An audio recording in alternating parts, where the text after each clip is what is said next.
I'm an author John Cohassey. I've written quite a few books, but mostly about art and culture and set in Michigan, whether they're historical, cultural, or fiction. So mainly my main theme is books about this area or the state of Michigan. Now I'm into it like pretty much full time, so I just read all the time and keep on learning and try to share it with people. After an entire career in environmental policy and communications, I decided to write a novel called The Best Part of Us. It's a family-based story about the Great Lakes and about their deep connection to an island on an inland lake near Lake Huron. I've been writing my whole life. I graduated with a journalism degree, and so I was a reporter for several years. It was a big jump into fiction writing when I was in my late 50s, but very worth it. I'm excited to be at the Bloomfield Library sharing educational books that I've authored. Lori and I have co-authored this book. It's called Speech Tips with Spunky Monkey, and it's a great story about our little hero monkey who goes throughout the zoo and shares some tips with his friends who are having some speech challenges.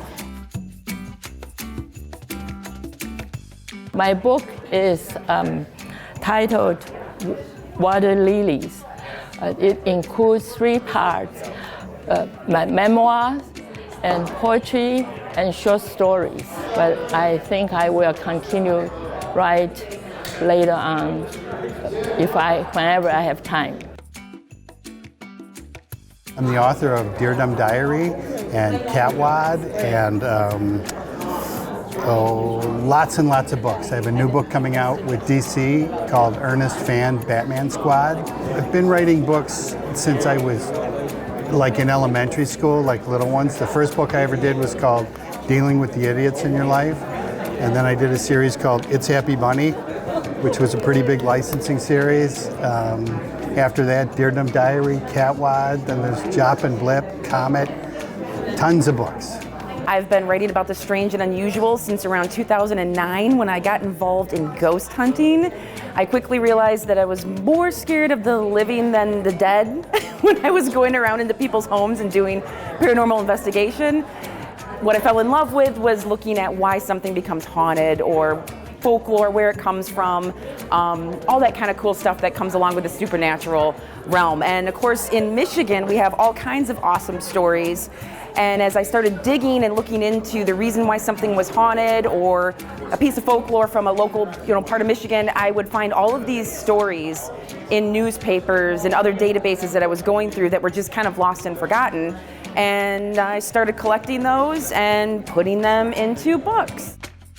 I am a children's author, but I'm a children's book author, but I'm also an attorney by trade.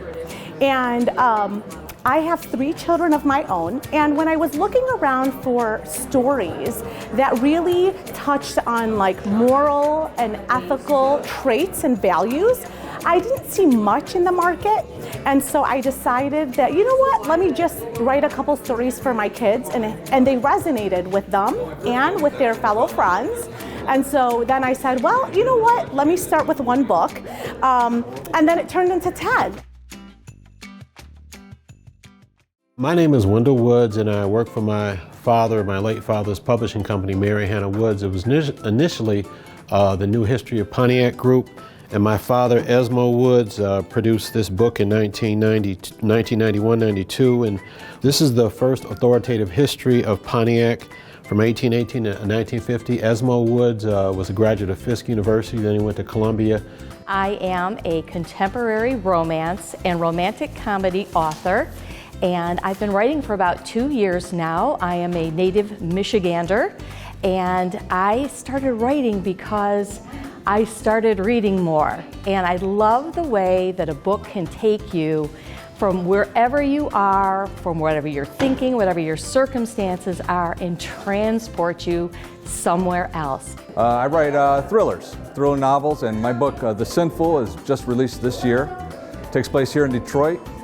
And my main character is Leroy Cutter, a former Detroit police officer, now a private eye, scratching his way through the streets of Detroit.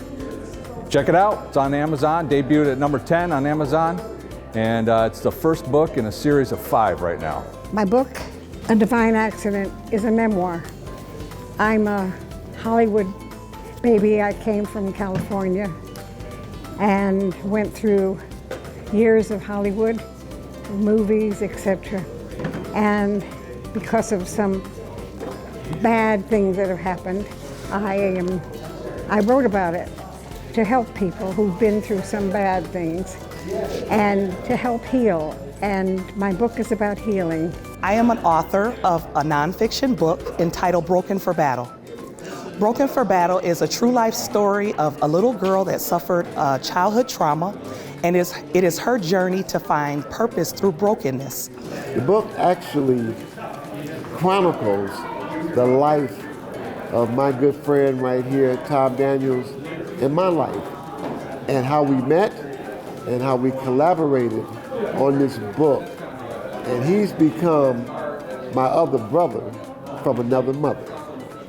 The book is meant to show that despite differences, Cookie here grew up on the west side of Detroit. I grew up on the east side of Detroit. And despite differences in education and other activities, we found each other and realized that parallel lives do intersect if you get to know each other. I have several different kinds here. Let me start over here. This one, The Man from Burnt Island, it's based on a true story, based on the life of my grandfather. He was an immigrant. He came to Detroit 3 weeks before the Great Depression hit. Postcards from the Future is an anthology of 3 stories about the end of humanity, written by 3 different people. It actually is first place in the Insuperi Awards. People have said it's very, very intriguing. The 3 stories are very different, but they have a common thread. This one is an autobiography, a memoir. My son asked me to write it, which is the first book I wrote, and it was so fun, I wrote the rest.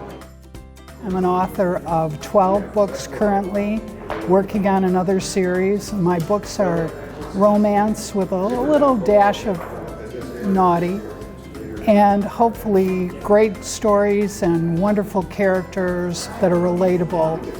I've been writing since 2013, and I hope to keep going and appreciate the support.